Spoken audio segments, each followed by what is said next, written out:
11 de lectura, El juego del ángel de Carlos Ruiz Zafón, narrado por Marina González Pérez. 19. Sempere padre estaba solo en su librería encolando el lomo de un ejemplar de Fortunata y Jacinta, que se caía a trozos cuando alzó la mirada y me vio al otro lado de la puerta. Le bastó un par de segundos para ver el estado en que me encontraba. Me hizo señas para que entrase. Tan pronto estuve en el interior, el librero me ofreció una silla. Tiene mala cara, Martín. Tendría que ir a ver a un médico. Si le da canguelo, le acompaño. A mí los galenos también me dan grima. Todos con batas blancas y cosas puntiagudas en la mano. Pero a veces hay que pasar por el tubo. Es solo un dolor de cabeza, señor Sempere. Ya se me está pasando. Sempere me sirvió un vaso de agua de Vichy. Tenga, esto lo cura todo, menos la tontería, que es una pandemia en alza. Sonreía la broma de Sempere sin ganas. Apuré el vaso de agua y suspiré. Sentía la náusea en los labios y una presión intensa que me latía detrás del ojo izquierdo. Por un instante creí que me iba a desplomar y cerré los ojos. Respiré hondo, suplicando no quedarme de una pieza allí. El destino no podía tener un sentido del humor tan perverso como para haberme conducido hasta la librería de Sempere para dejarle en agradecimiento a todo cuanto había hecho por mí un cadáver de propina. Sentí una mano que me sostenía la frente con delicadeza. Sempere. Abrí los ojos y encontré al librero y a su hijo, que se había asomado observándome con un semblante de velatorio. ¿Avisó al doctor?, preguntó Sempere hijo. Ya estoy mejor, gracias, mucho mejor. Pues tiene usted una manera de mejorar que pone los pelos de punta. Está usted gris. Un poquito más de agua. Sempere hijo se apresuró a rellenarme el vaso. Perdonen ustedes el espectáculo, dije. Les aseguro que no lo traía preparado. No diga tonterías. A lo mejor le iría bien tomar algo dulce. Puede haber sido una bajada de azúcar, apuntó el hijo. Acércate al horno de la esquina y trae algún dulce, convino el librero. Cuando nos hubimos quedado solos, Sempere me clavó la mirada. Le juro que iré al médico, ofrecí. Un par de minutos más tarde, el hijo del librero regresó con una bolsa de papel que contenía lo más granado de la bollería del barrio. Me la tendió y elegí un brioche que en otra ocasión me hubiese parecido tan tentador como el trasero de una corista. Muerda, ordenó Sempere. Me comí el brioche dócilmente. Lentamente me fui sintiendo mejor. Parece que revive, observó el hijo. Lo que no curan los bollitos de la esquina. Bollitos de la esquina. En aquel instante escuchamos la campanilla de la puerta. Un cliente habría entrado en la librería y a un sentimiento de su padre, Sempere hijo nos dejó para atenderle. El librero se quedó a mi lado, intentando medirme el pulso, presionándome la muñeca con el índice. Señor Sempere, ¿se acuerda usted hace muchos años cuando me dijo que si algún día tenía que salvar un libro, salvarlo de verdad, viniese a verle? Sempere echó una mirada al libro que había rescatado de la papelera donde lo había tirado mi madre y que aún llevaba en las manos. Deme 5 minutos. Empezaba a oscurecer cuando descendimos por la rambla entre el gentío que había salido a pasear en una tarde calurosa y húmeda. Apenas soplaba un amago de brisa y balcones y ventanales estaban abiertos de par en par. Las gentes asomadas mirando el desfilar de siluetas bajo el cielo encendido de ámbar. Sempere caminaba a paso ligero y no aminoró la marcha hasta que avistamos el pórtico de sombras que se abría a la entrada de la calle del Arco del Teatro. Antes de cruzar me miró con solemnidad y me dijo: Martín, lo que va a ver usted ahora no se lo puede contar a nadie, ni a Vidal, a nadie. Asentí, intrigado por el aire de seriedad y secretismo del librero. Seguí Sempere a través de la angosta calle, apenas una brecha entre edificios sombríos y ruinosos que parecían inclinarse como sauces de piedra para cerrar la línea de cielo que perfilaba los terrados. Al poco llegamos a un gran portón de madera que parecía sellar una vieja basílica que hubiese permanecido 100 años en el fondo de un pantano. Sempere ascendió los 2 peldaños hacia el portón y tomó el llamador de bronce forjado en forma de diablillo sonriente. Golpeó 3 veces la puerta y descendió de nuevo a esperar junto a mí. Lo que va a ver ahora no se lo puedo contar, no se lo puede usted contar a nadie, ni a Vidal, a nadie. Sempere asintió con severidad. Esperamos por espacio de un par de minutos hasta que se oyó lo que parecían 100 cerrojos trabándose simultáneamente. El portón se entreabrió con un profundo quejido y se asomó el rostro de un hombre de mediana edad y cabello ralo, de expresión rapaz y mirada penetrante. Éramos pocos y parió Sempere para variar. Espetó: ¿Qué me trae hoy? Otro letraherido de los que no se echan novia porque prefieren vivir con su madre. Sempere hizo caso omiso del sarcástico recibimiento. Martín, este es Isaac Montfort, guardián de este lugar y dueño de una simpatía sin parangón. Hágale caso en todo lo que le diga, Isaac. Este es David Martín, buen amigo, escritor y persona de mi confianza.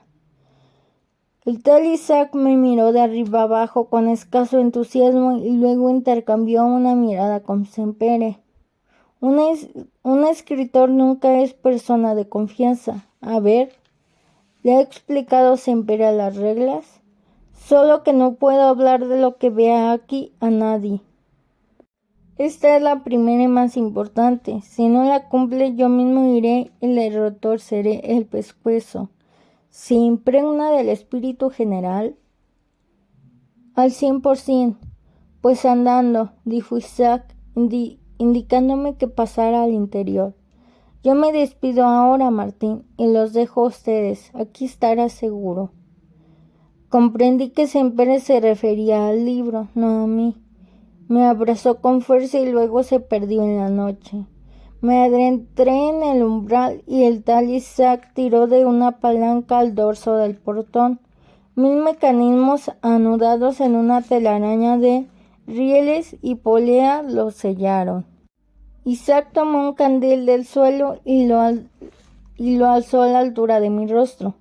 «Tiene usted mala cara», dictaminó. «Indigestión», repliqué. «¿De qué?» «De realidad». «Póngase a la cola», atajó. Avanzamos por un largo corredor en cuyos flancos velados de penumbra se adivinaban frescos y escalinatas de mármol. Nos adentramos por aquel recinto palaciego y al poco se vislumbró al frente la entrada a lo que parecía una gran sala. «¿Qué trae usted?», preguntó Isaac. «Los pasos del cielo, una novela».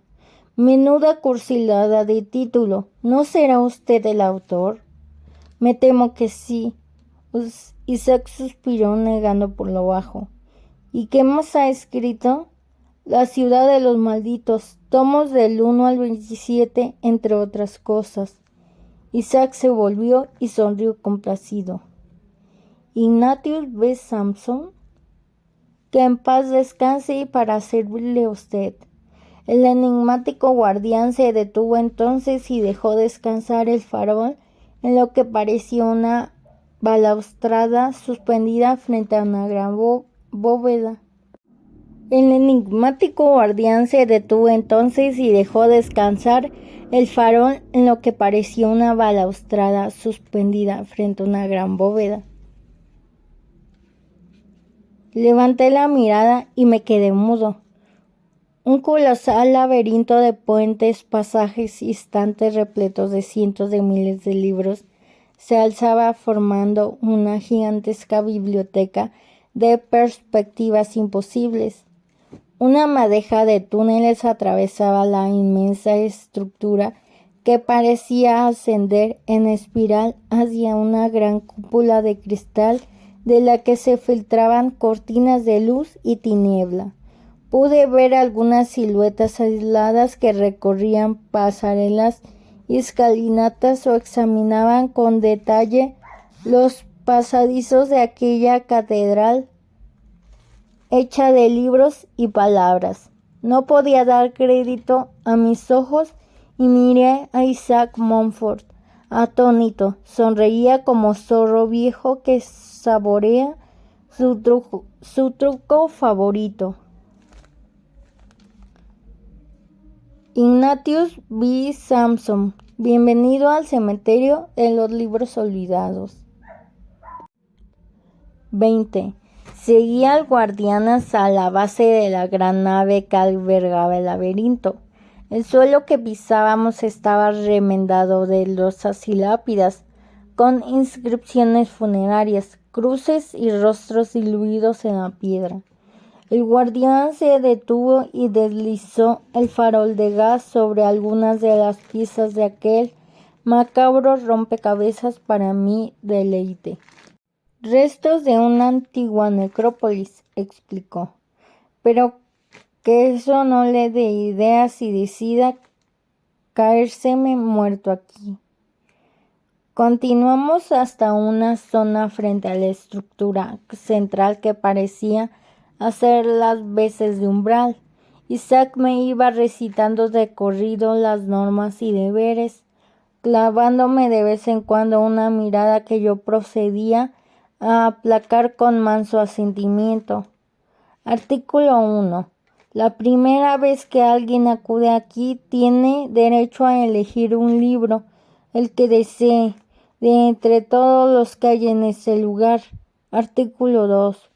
Cuando se adopta un libro se contrae la obligación de protegerlo y de hacer cuanto sea posible para que nunca se pierda, de por vida.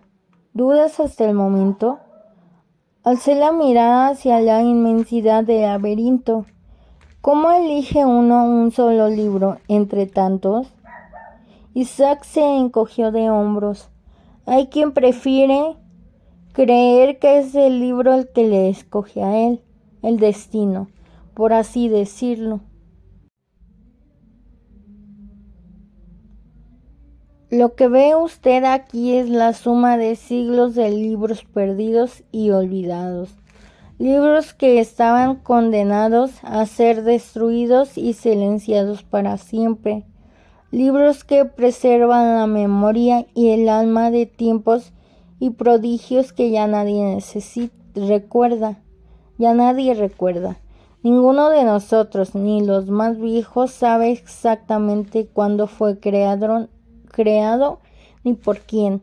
Probablemente es casi tan antiguo como la misma ciudad y ha ido creciendo con ella a su sombra.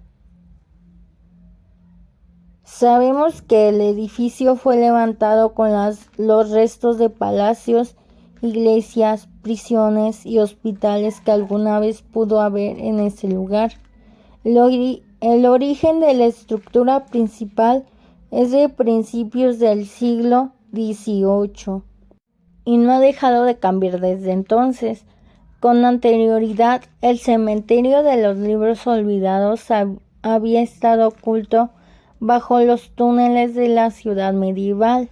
Hay quien dice que en tiempos de la Inquisición, gentes de saber y de mente libre escondían libros prohibidos en sarcófagos y los enterraban en los osarios que había por toda la ciudad para protegerlos confiando en que generaciones futuras pudieran desenterrarlos. A mediados del siglo pasado se encontró un largo túnel que conduce desde las entrañas del laberinto hasta los sótanos de una vieja biblioteca que hoy en día está sellada y oculta en las ruinas de una antigua sinagoga del barrio del Cal. Al caer las últimas murallas de la ciudad se produjo un corrimiento de tierras y el túnel quedó inundado por las aguas del torrente subterráneo que desciende desde hace siglos bajo lo que hoy es la Rambla. Ahora es impracticable, pero suponemos que durante mucho tiempo ese túnel fue una de las vías principales de acceso a este lugar. La mayor parte de la estructura que usted puede ver se desarrolló durante el siglo XIX. No más de 100 personas en toda la ciudad conocen este lugar y espero que Sempere no haya cometido un error al incluirle a usted entre ellas. Negué enérgicamente, pero Isaac me observaba con escepticismo. Artículo 3. Puede usted enterrar su libro donde quiera. ¿Y si me pierdo? Una cláusula adicional de mi cosecha procure no perderse. ¿Se ha perdido alguien alguna vez? Isaac dejó escapar un soplido. Cuando yo empecé aquí, años A, contaban los de Diario Alberti de Zimmermann. Supongo que Sempere no le habrá hablado de eso, claro. Zimmermann, el historiador. No, el domador de focas. ¿Cuántos Darios Alberti de Zimmermann conoce usted? El caso es que en el invierno de 1889, Zimmermann se adentró en el laberinto y desapareció en él por espacio de una semana. Le encontraron escondido en uno de los túneles, medio muerto de terror. Se había emparedado detrás de varias hileras de textos sagrados para evitar ser visto. ¿Visto por quién? Isaac me miró largamente. Por el hombre de negro. ¿Seguro que Sempere no le ha contado esto? Seguro que no. Isaac bajó la voz y adoptó un tono confidencial.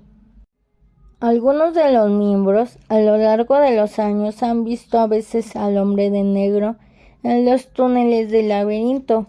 Todos le describen de una manera diferente. Hay quien incluso afirma haber hablado con él. Hubo un tiempo en que corrió el rumor de que el hombre de negro era el espíritu de un autor maldito a quien uno de los miembros traicionó tras llevarse de aquí uno de sus libros y no mantener su promesa.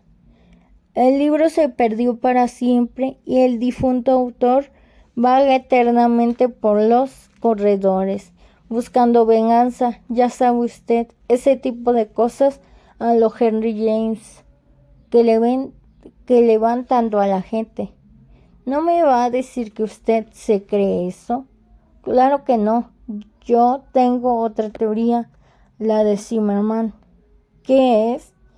Que el hombre de negro es el patrón de este lugar, el padre de todo conocimiento secreto y prohibido, del saber y de la memoria, portador de la luz de cuentistas y escritores desde tiempos inmemoriales. Es nuestro ángel de la guarda, el ángel de las mentiras y de la noche. ¿Me toma usted el pelo? Todo laberinto tiene su minotauro, apuntó el guardián.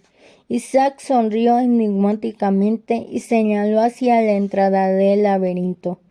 Todo suyo.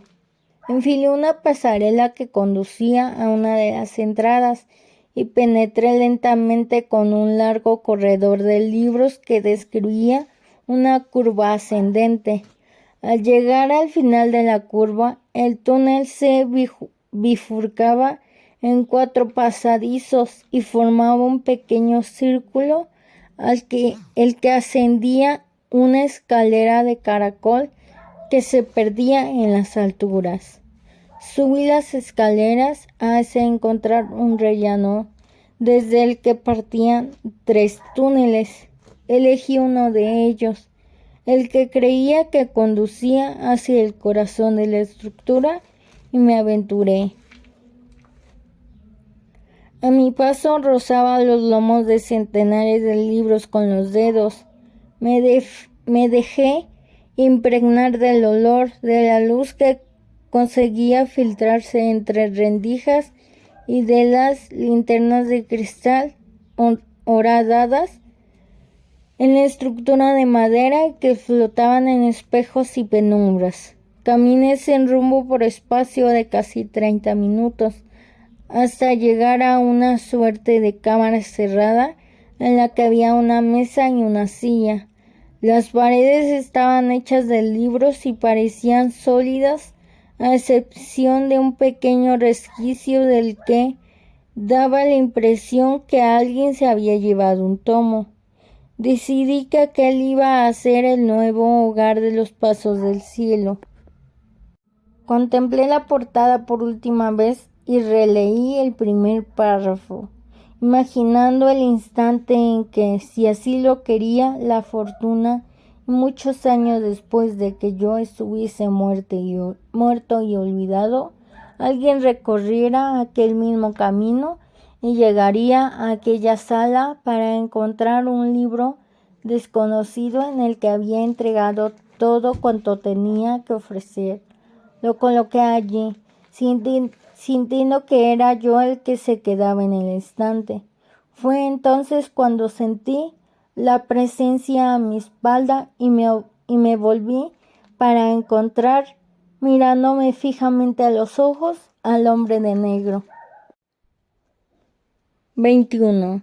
Al principio no reconocí mi propia mirada en el espejo, uno de los muchos que formaban una cadena de luz tenue a lo largo de los corredores del laberinto.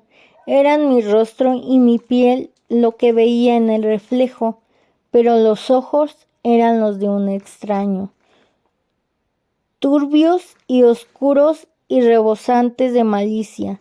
Aparté la mirada y sentí que la náusea me rondaba de nuevo. Me senté en la silla frente a la mesa y respiré profundamente. Imaginé que incluso al doctor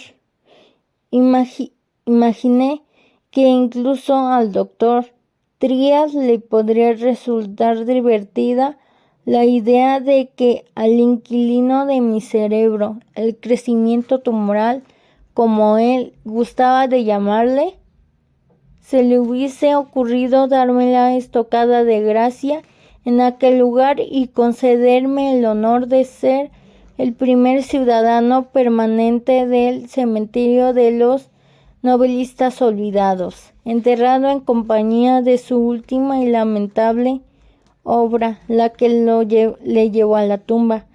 Alguien me encontraría allí dentro de 10 meses o 10 años, o tal vez nunca. Un gran final digno de la ciudad de los malditos. Creo que me salvó la risa amarga que me despejó la cabeza y me devolvió la noción de dónde estaba y lo que había venido a hacer. Me iba a levantar de la silla cuando lo vi.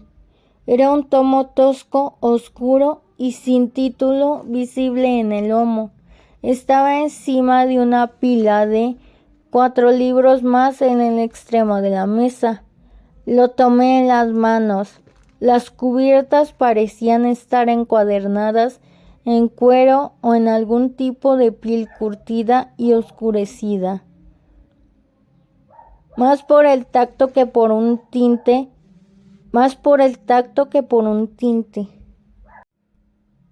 Las palabras del título, que habían sido grabadas con lo que supuse era algún tipo de marca a fuego en la tapa, estaban desdibujadas, pero en la 4ª página se podía leer el mismo título con claridad. Lux Aeterna, D.M. Supuse que las iniciales que coincidían con las mías correspondían al nombre del autor, pero no había ningún otro indicio en el libro que lo confirmara. Pasé varias páginas al vuelo y reconocí por lo menos 5 lenguas diferentes, alternándose en el texto: castellano, alemán, latín, francés y hebreo. Leí un párrafo al azar que me hizo pensar en una oración que no recordaba la liturgia tradicional, y me pregunté si aquel cuaderno era una suerte de misal o compendio de plegarias. El texto estaba punteado con numerales y estrofas con entradas subrayadas que parecían indicar episodios o divisiones temáticas. Cuanto más lo examinaba, más me daba cuenta de que a lo que me recordaba era a los evangelios y catecismos de mis días de escolar. Hubiera podido salir de allí, escoger cualquier otro tomo entre cientos de miles y abandonar aquel lugar para no volver nunca jamás. Casi creí que lo había hecho hasta que me di cuenta de que recorría de vuelta los túneles y corredores del laberinto con el libro en la mano, como si fuese un parásito que se me hubiese pegado a la piel. Por un instante me cruzó por la cabeza la noción de que el libro tenía más ganas de salir de aquel lugar que yo, y que de algún modo guiaba mis pasos. Tras dar algunos rodeos y pasar frente al mismo ejemplar del cuarto tomo de las obras completas de Le Fanu un par de veces, me encontré sin saber cómo frente a la escalinata que descendía en espiral, y de allí atiné a encontrar el camino que conducía a la salida del laberinto. Había supuesto quizá que estaría esperándome en el umbral, pero no había señal de su presencia, aunque tuve la certeza de que alguien me observaba desde la oscuridad. La gran bóveda del cementerio de los libros olvidados estaba sumida en un profundo silencio. Isaac, llamé. El eco de mi voz se perdió en la sombra. Esperé unos segundos en vano y me encaminé rumbo a la salida. La tiniebla azul que se filtraba por la cúpula se fue desvaneciendo, hasta que la oscuridad a mi alrededor fue casi absoluta. Unos pasos más allá distinguí una luz que parpadeaba en el extremo de la galería, y pude comprobar que el guardián había dejado el farol al pie del portón. Me volví por última vez para escrutar la oscuridad de la galería. Tiré de la manija que ponía en marcha el mecanismo de rieles y poleas. Los anclajes del cerrojo se liberaron uno a uno. La puerta cedió unos centímetros. La empujé justo lo suficiente para pasar y salí al exterior. En unos segundos la puerta empezó a cerrarse de nuevo y se selló en un eco profundo. 11 de lectura: El juego del ángel.